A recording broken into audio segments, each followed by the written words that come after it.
Hello and welcome, everyone. Very excited to have each and every one of you here as we explore evaluating the efficacy of coaching. It's going to be a fast 30 minutes. Thank you in advance for those of you that did submit questions. We've got those. I think we've done a good job of building information in. And of course, I will stay on afterwards and take additional questions. Plus, throughout the conversation, you have two options. One is you can raise your hand and I will unmute you and bring you on live and you can ask a question that way. Or if you prefer, you can type it in the question panel. I will monitor that as we go. So what is this conversation about? Here's the agenda. We'll define coaching. Got to include that, right? We will start with objectives, and in that area we're going to spend some time really looking at, what's this all about? From there we'll move into discussing qualitative measures and quantitative measures. We'll talk about the significance of measuring ROI, planning and conducting the evaluation, the application of the measures. We'll discuss resources and then of course have time for Q&A. So diving in, first off, our definition. Every time I read this, it's what we're all here for. This is what coaching is about, the essence of it. And the words used in this definition are just phenomenal. So from the International Coach Federation, coaching is a strategic partnership in which the coach empowers the client to clarify goals, create action plans, move past obstacles, and achieve what the client chooses. Now, many of you that are here, I'm seeing you've been in the program, you've taken training, so I know you know the difference between the client and the company. Some of you may be unaware of that, so let's clarify. The bottom line is an organization or a company is what we call a sponsor. That's who's paying for the coaching when you have a company involved. The client is the person who's actually coached. So what's important to note here, it's about what that individual being coached wants to accomplish. They're the ones who control that. All right, so digging in with objectives. Starting out, you're looking at this, okay, we're going to measure something. What's behind that? So the first thing you want to think about is, what are the coaching goals? What is the reason to have the coaching, the program, etc.? And then in keeping with that, what are you going to measure? Now your objectives, your perspectives on this are different, because what an organization wants to measure is different than what a client wants to measure. And that may or may not overlap with what the coach themselves wants to measure. So different perspectives on what you're going to measure. And then, of course, there are influencing factors. Yes, we'd like to say, hey, whatever outcome we do have a measure for, it's all about the coaching. And there are other pieces involved with that. So we'll explore that as well. We'll talk about actually doing the measuring, evaluating the measures, when to measure, and get insight there. So starting with your coaching goals. First off, what is the objective of coaching? Is somebody looking for a bottom line impact? For example, the company or the organization? Are they looking for behavioral change in terms of what's happening with employees? Alternatively, if it is an individual hiring the coach, it may be a bottom line impact because of a career move for them. It may be they know they want to change some of their habits. And additionally, for organizations, you've got the idea of a cultural change, changing how everybody's interacting. Then when you continue with this, okay, so we know what we want out of the coaching. What are the reasons for actually measuring results? Well, you want to prove that the coaching is working. You want to improve the coaching that's happening and learn from it. Now you're going to ask, what are you going to measure? Now, from the coach and the coachee, most often, the first three are stronger. So action that's being taken, feelings as a result of the work that's happening, and the feedback that's coming out of it. Sometimes organizations are really care about these things, and sometimes they're really more focused on specific metrics, results, and the dollar impact. So when you're thinking about measuring coaching, evaluating the efficacy of it, you've got to make some decisions and decide what exactly you're going to measure. If you are working with a company or an organization, often they already have specific metrics in place. For example, they're already measuring productivity, engagement, sales numbers, turnover and the cost of that, etc.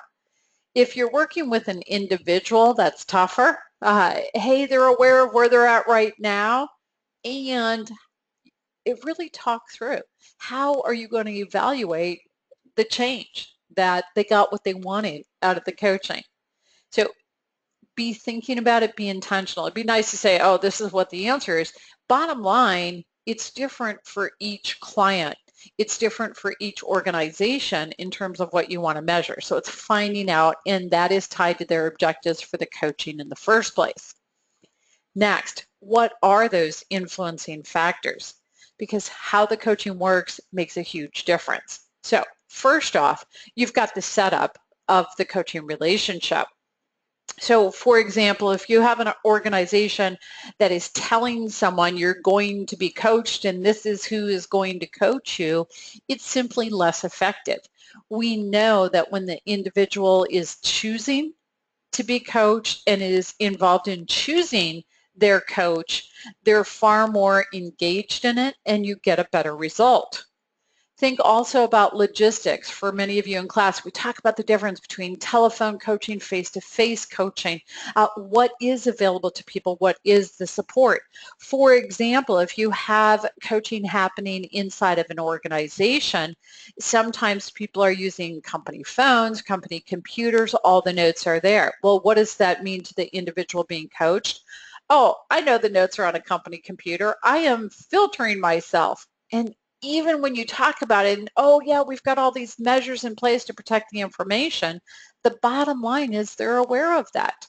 So we talk about protecting confidentiality by where your information is kept, how you're using it, etc. So people that are being coached know, and it factors in. Another consideration for you is, of course, the coach.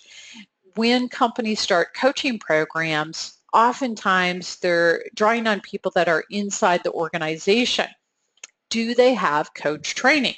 Maybe they're really great as a manager or a leader. Maybe they're really great in mentoring individuals. They're a super HR person, talent development person, etc. That's different than being a great coach. Hopefully some of you saw yesterday on LinkedIn, I had a little bit of fun. I posted the paradox of coaching. And in essence, the paradox of coaching is that we use coaching in mentoring, consulting, counseling or therapy. We use coaching in managing people, in leadership roles, etc. At the same time, mentoring, consulting, managing, counseling, therapy, leadership, etc. is not appropriate in a coaching relationship.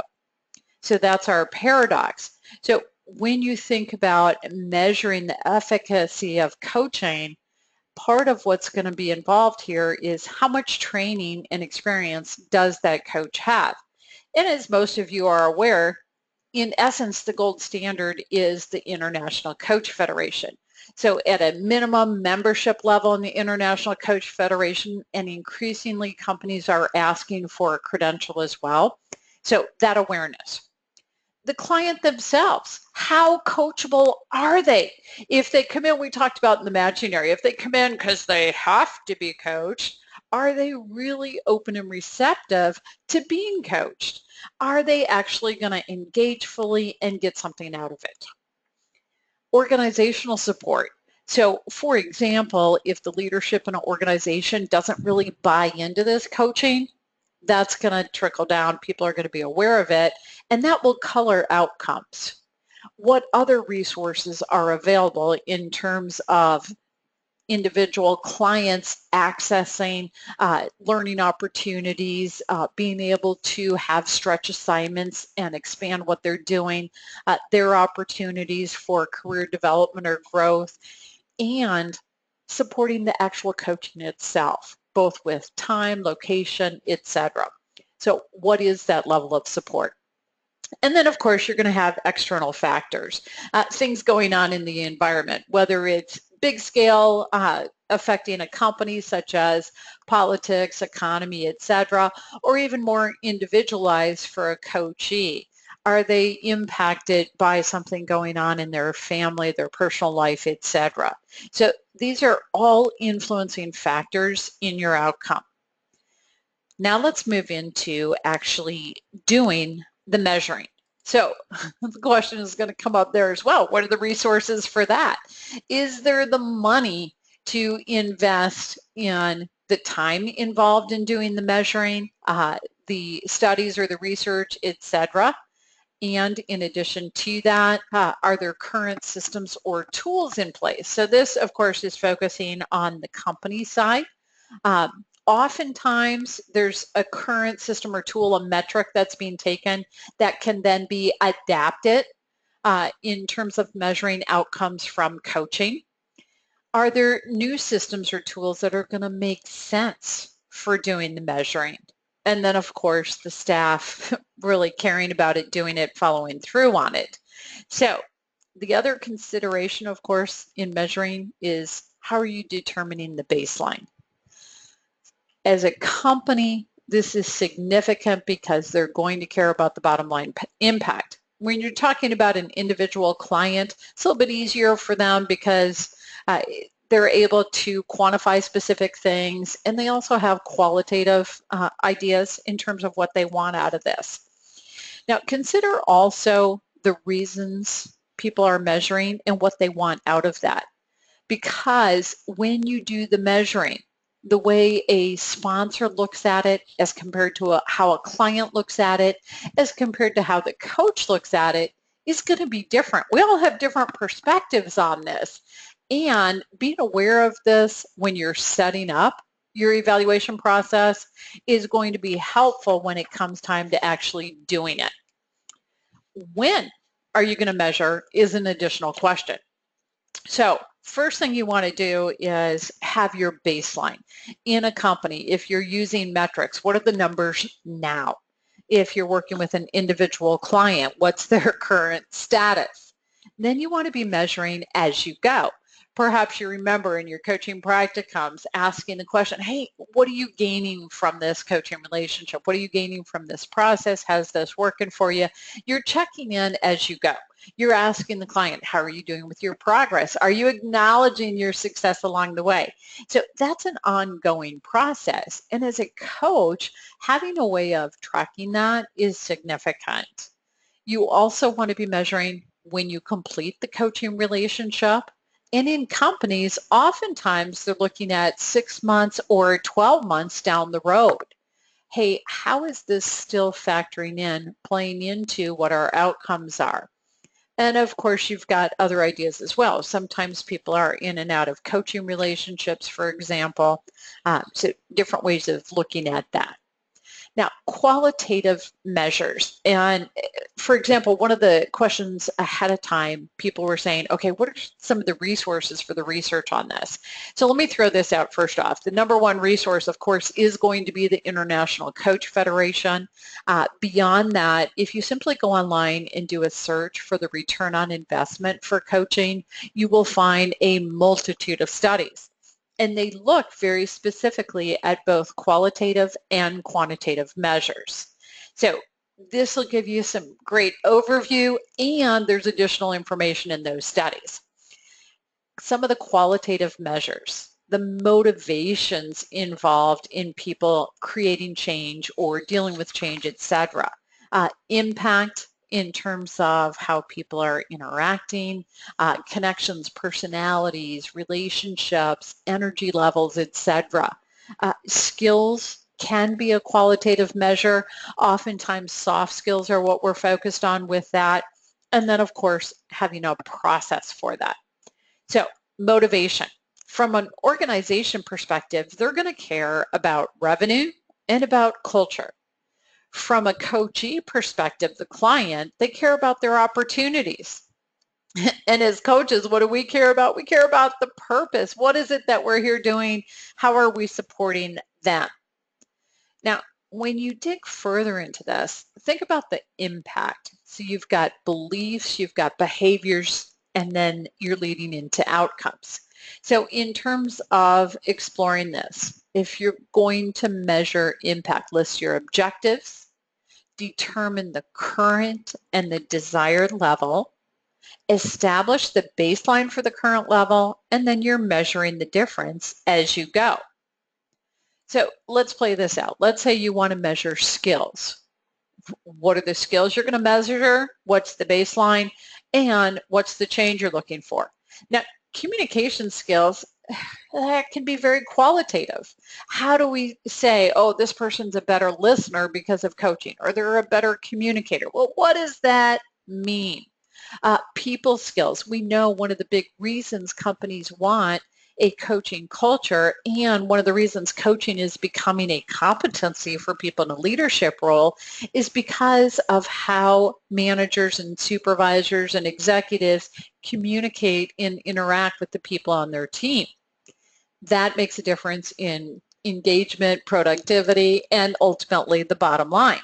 And yet we consider these soft skills. Conflict management is a soft skill. Public speaking, negotiation, decision-making, strategy development, leadership itself. So when you have a qualitative measure, you want to start assigning value to it so that you can start quantifying. And you can get there, by the way. So let's look at an example. From qualitative to quantitative.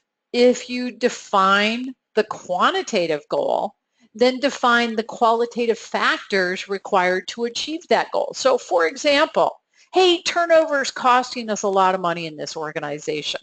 We want to reduce turnover because we want to retain our talent, and that's going to save us money, and ultimately we're going to be better as an organization. So if the quantitative goal is we want our turnover to be X percentage at X cost, what are the qualitative factors? Well, it goes back to that communication skills, the people skills, conflict management, et cetera, all these soft skills that influence the quantitative measure. A next step, and you'll see this when you do your research on some of the different studies, and I know many of you did that in class, it was part of what we did, you're going to assign a percentage of impact. Hey, somebody as a leader having good communication skills has X percentage on the bottom line measure of this. And then what you can do is take that impact percentage or the quantitative measure. Hey, we've got our turnover to this percentage at this cost, multiplied by the percentage the qualitative factor is influencing that, and it starts to give you a way to have a quantitative measure. All right, what are some quantitative measures? That one's easier. Metrics inside of organizations are often measured. One of them includes engagement. Now, of course, engagement itself it can be seen as a qualitative measure. At the same time, they quantify it in the metrics they're using in the company. Another example of this is productivity numbers. Promotions that are happening, you can count how many people are getting promoted, how often, etc. You can look at the turnover numbers. That's an example we're mentioning. Also growth. And then sales numbers. I'll give you an example. When Triad Performance Technologies did their ROI study, they looked at sales in telecommunications, and they came up with an ROI of 1,000%. Phenomenal. It was purely based on a quantitative bottom line number. So you've got qualitative, you've got quantitative. What is the significance of measuring ROI? Well, it's different from an organization perspective, from a coachee perspective, and from a coach's perspective. So let's look at that. For the organization, the reason they care about measuring is it's their reason to actually invest in having coaching. It's their reason to justify the coaching that they're doing and to support their ongoing investment, because ultimately it's a business decision. Hey, if we're going to put money into this, is it hitting the bottom line? Is it showing up in a way that makes a difference? Now, for the coachee measuring, it's going to influence their interest in participating in the coaching relationship, their willingness to make the effort, and it supports their motivation to achieve results. Hey, I'm actually tracking and measuring this. Now, from the coach's perspective, measuring ROI is about the opportunities that are created as a result of the coaching, the empowerment of our clients, and the growth. And interesting for us, we have a bit of a paradox in this as well.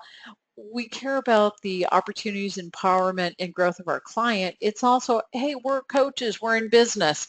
And what does that mean for us? Because when we can demonstrate the results, it opens up additional opportunities for us doing more coaching work. Ultimately, with all of this, it's about creating that positive change. All right, so let's shift into planning and conducting the evaluation. What are you doing? What are the factors? How are you going to use the information?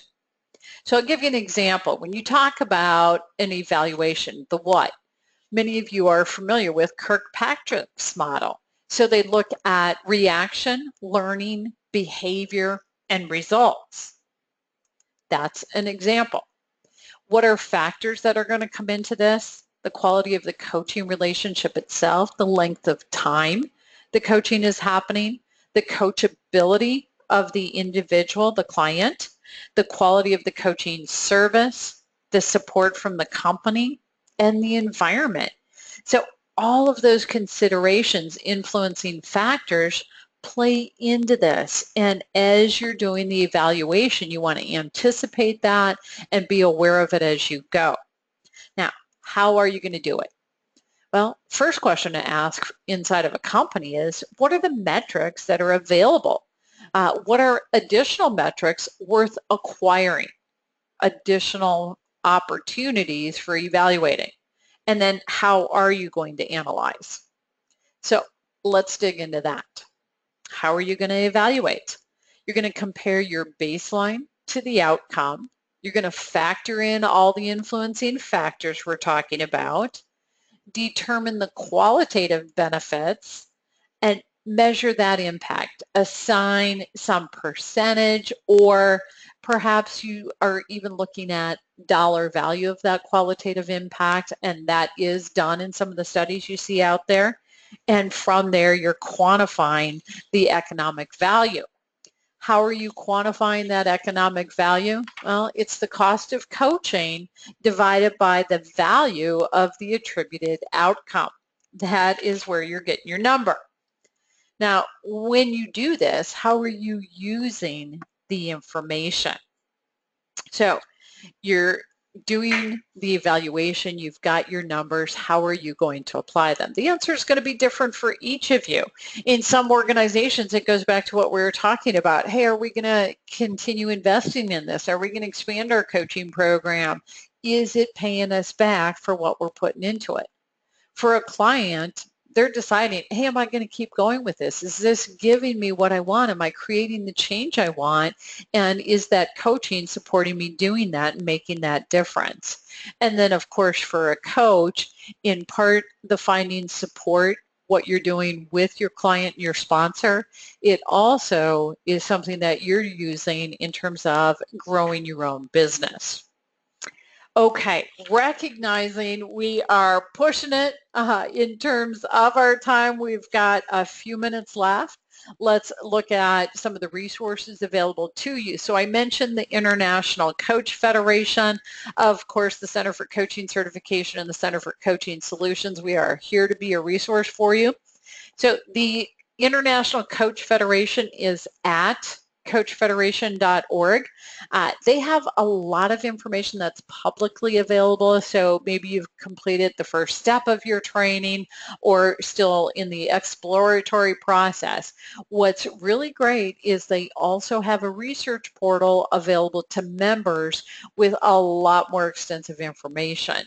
So a great resource, both in terms of coaching, competency, ethics, etc., and research on the studies. They get behind independent studies, and there's constantly more information coming in. So definitely worth checking out. The Center for Coaching Certification, and the intention here is a resource for coach training. So when you're going to start a coaching program, grow it, build it, or you have people you're bringing in as coaches, this is a resource for you. And then the Center for Coaching Solutions, the sister company of the Center for Coaching Certification. This organization is here to help you start and run a coaching program, to support you with the training, and to support you with actual coaching, where we've got trained coaches available to you. Articles and publications. So as one example, yes, we have a blog and we put up a couple of posts every week. The International Coach Federation has a great blog going as well. We put out books, one a year. So currently there are 6 different books available, and we're working on this year's book. And great information available in here on starting and running coaching programs, etc. And then, of course, these webinars that we do for you each month. In addition to that, we want to be available. So if you just have, hey, I've got a quick question, give us a call, send us an email. We are here to support that and follow up with you, etc. On top of that, if you want support by outsourcing, whether it's for getting your coaching program going, training for your coaches, or the actual coaching, we're available to you for that purpose. Now, you've invested your time, you're here getting information, learning, and of course what we want to do is give back with that. So offer for you is, after today's program, I'm going to email you a link to the recording. If you reply to that and request it, I will send you a link to my calendar that you can use to schedule a 30-minute conversation. Happy to talk further, answer additional questions, etc. Beyond that, what's next for you? Choose the resources you're going to use. Obviously, there's so many available. Check those out and be intentional about this. Plan your process, implement your strategy, and that ultimately is how you're going to achieve your results. Now, of course, I do want to open this up for additional questions. I've got one in the box now, and I'm going to invite you to type in questions, raise your hand, whatever else you want to know. Let's get you that information. So let me see. I'm going to share this question with everyone. Client's been coached for 3 months. They had a death in the family, and now they can't seem to care about being coached. What as a coach can I do in this situation to keep them on track? They have lost their motivation. So I love that question, and of course, I wish I knew so much more. So let me throw out one possibility. Sometimes this question is very powerful. Ask the client if this person that you lost were able to give you advice about you moving forward. What advice do they have for you? And it takes them out of themselves, and it's in a way that very much honors and respects the person they lost that they care about. And you're asking them, in essence, to give them self-advice from the perspective of that person they love and care about. So that's one example, and of course, happy to have an additional conversation or take follow-up questions on that. Great question there. Other questions, and by the way, I do realize we've got 1 minute left. As I mentioned, I will stay on afterwards and take additional questions if you have them. In the meantime, what I am seeing in the question box is, I'm glad to hear this was helpful, good information for you, so thanks for those thanks. And I'm scrolling through here. I'm not seeing any additional questions.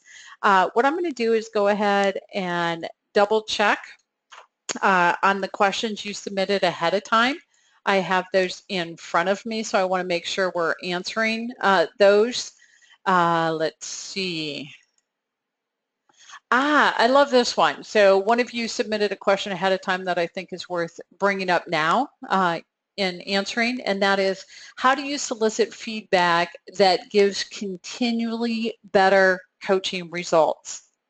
And you know what? I'm going to make it so simple, and it's profound at the same time. Literally ask the client, how can I, as your coach, support you achieving better results? Or ask them, how do you want me to change my approach in coaching? What do you want me to do differently? Is another question. So asking the client directly is respectful of them. It's a coaching question. It's open-ended, and it truly honors co-creating that coaching relationship with them. So great question on that one, submitted ahead of time as well. I think that's covering it. So I'm seeing those thank yous, etc.